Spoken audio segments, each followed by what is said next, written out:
আপনারা নেগেটিভ জিনিস দেখেন, এই জন্যই মানুষ নেগেটিভ পাবলিসিটি করে। ইন্ট্রোটা কেউ ভালগার করে।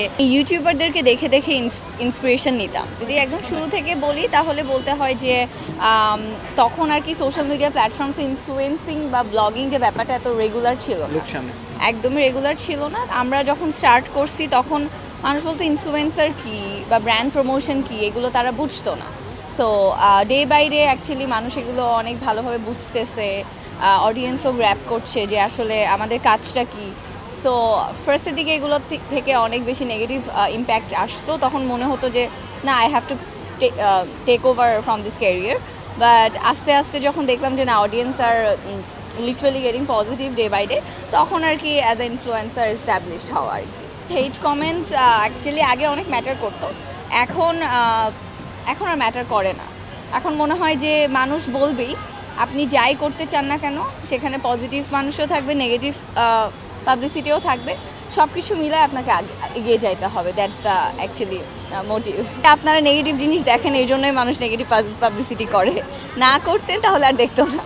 বিষয়টা কিছু দেখার ক্ষেত্রে মানুষের দৃষ্টিভঙ্গি চেঞ্জ করতে হবে। আপনি একটা একটা ইন্ট্রো দেখে আপনি ভিডিও দেখা স্টার্ট করেন, ইন্ট্রোটা কেউ ভালগার করে, ইন্ট্রোটা কেউ একটু একটু ওয়েল ম্যানার্ড ওয়েতে করে। আপনারা যারা ওয়েল ম্যানার্ড বা একটু সাদা সিধা ইন্ট্রো দেখে আপনারা ভিডিও প্রেস করেন না, লাস্ট পর্যন্ত দেখেন না। সো এটা আপনাদের প্রবলেম আর কি, যে নেগেটিভ জিনিস দিয়ে আপনারা স্টার্ট করেন বেশি। অ্যাকচুয়ালি আমি বাংলাদেশি ইনফ্লুয়েন্সার বলতে ওভাবে, তখন ওনার ইনফ্লুয়েন্সার ছিল না, তারা ইউটিউবার ছিল।